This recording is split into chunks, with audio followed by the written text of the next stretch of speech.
So for your Chromebook covers, you should have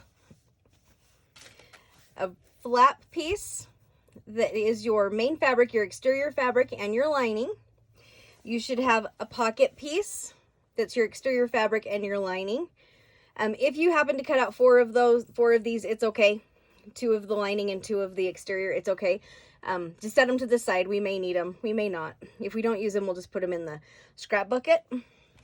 All right, then you need your 2 11 by 14 rectangles, 2 out of your exterior and 2 out of your lining. You also need to cut out of the fusible fleece 2 11 by 14 squares. It's okay if it comes out closer to 10 by 13, it'll still work. So if it's a little bit small, that's fine. And then you also need a piece of the flap from the fusible interfacing. All right, the next thing that I need you to do is there's some markings we need to transfer. So I need you to take your exterior, sorry, not your exterior. I need you to take your lining piece of the flap. And there's a couple marks that we need to transfer to the pattern piece. So if you take your pattern piece and kind of lay it up on one half of it and then slide it back just a little bit, we're going to make some marks with our fabric pencils, and there needs to be one there and one there. And then I also need you to do your center. There's probably a fold naturally in there, so just mark your center. And then you're going to flip your pattern piece over to this side and do the same thing. Hopefully you can see through your pattern enough to make those marks where they need to be. All right, so on your lining piece of your flap, you should have 5 marks total. The next thing you're going to do is you're going to take one of your pocket pieces, and it really doesn't matter if you do the exterior or the lining. I'm just going to do mine on my lining. You're going to do the same thing, but you need to make these lines a little bit longer. All right, so you have lines there, and then just take a ruler, or your seam gauge will also work, and kind of line it up in between those marks. Like I have 2 lines right here. I think on your pattern piece is actually dots. So line the ruler up right between the dots, and then I need you to make lines that are probably about 1 inch. All right, then come over and do the same thing on this side. This one you don't need to mark the center, just get those dots. Then you have those same lines at the bottom half. Just slide your pattern up just a little bit. Here, I'm going to flip it around so you can see it a little bit better. Here's the other side of my pattern. And I'm going to put my ruler there and make like inch marks on one of my pocket pieces. All right, so those are the only markings we need to transfer on both sides of one of the pockets, and then on the lining of the flap.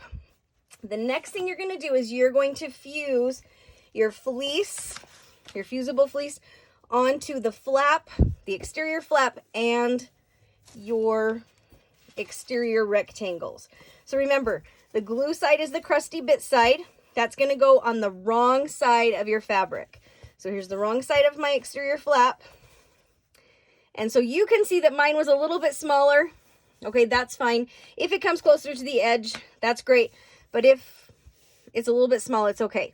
Now, this brand of fleece is a little bit cheaper for some reason. So remember, crusty side goes on the wrong side. But what I want you to do is when you come up to the iron, flip it over so you're putting the heat of the iron on the fabric. All right, still putting it together, crusty side on the wrong side, but don't set the iron right here because it's melting for some reason. It must have a lot of polyester or nylon in it to cause it to melt. So do it from the heat from this side. So go take care of that and I'll be right back. All right, I fused my fusible fleece onto my flap and my 2 exterior panels, and you can see that mine didn't fit perfectly. It's okay if it's a little bit small, right? Mine's a little bit small on both of my rectangle pieces. That's all right. The next thing we're going to do is we're going to take our flap piece, all right, and put it right side up. And then we're going to take the lining piece and we're going to put that right side down. So the side that you made the markings on need to touch the right side. All right, and we are gonna go and we're gonna sew just this curved edge. So we're gonna start over here, do the curve, go all the way down, and stop here. Do not sew the straight part right here. We're just doing this edge right here that's curved. So I've just got done sewing. I started here, I sewed the curve, sewed down, sewed the curve. All right, go ahead and cut off your long threads. All right, it's easier to cut long threads off as you go rather than at the very end and try and find all of them. So just get them all cut off right now. Now, because we're turning a curve, we need to notch that curve. So what you're gonna do is you're just gonna take your shears and just cut little wedges out so that that corner, or so that that curve turns really nice. We need to reduce some of the bulk. So just kind of think of them as like little triangles. And we're just gonna go along that curve and take some of them out. Don't cut into your stitching line, but you just want to notch that curve. All right, and then do the same thing with the other one.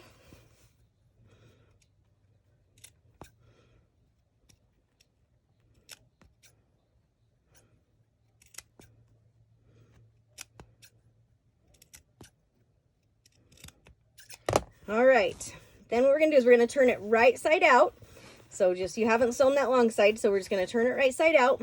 Use your finger or a pencil, some scissors to get in there and really kind of poke out that curve so it looks nice and sharp. Once you do that, go give it a press, or if your fingers are hot, you can probably just get away with finger pressing this step.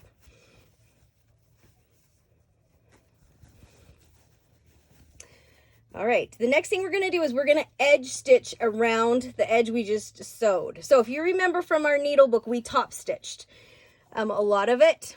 And a lot of you were like, what's top stitch? And then I knew you didn't read your directions because it says on there what top stitch was.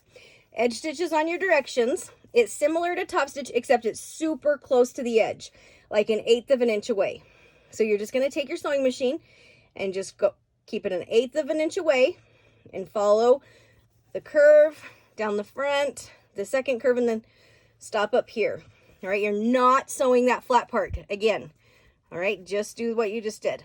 So I finished my edge stitch. If you look, it just kind of gives it a more professional look to have that edge stitching on there. Now, what you're gonna do is you're gonna take one of your exterior rectangle pieces and you're gonna find the center. So fold it in half. And then you're going to stick a pin right at the fold, and that will help you identify where the center of that rectangle is. So make sure you're folded exactly in half and stick a pin right in that fold. Stick it in there vertically so you can see it. You're going to open it back up, and we are going to lay the flap onto this rectangle. Now, if you remember, we made the marks, and one of the marks we made was the center. So that center mark needs to line right up with that pin. So then just move the pin, put it through your mark, and now it's pinned together. And so if you look at each end, you can see that I have about 3/4 of an inch that's extra. That's what it's supposed to look like. All right, have a little bit extra.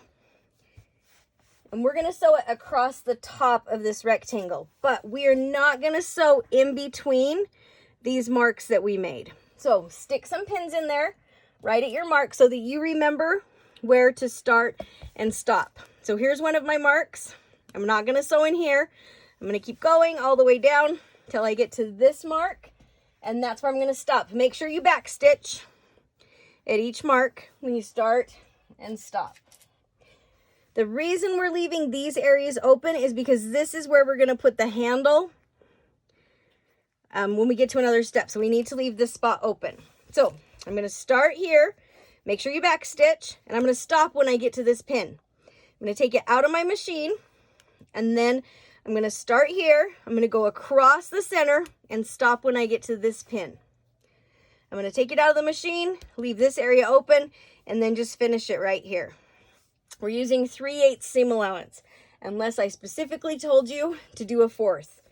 Everybody else is going to use the 3/8.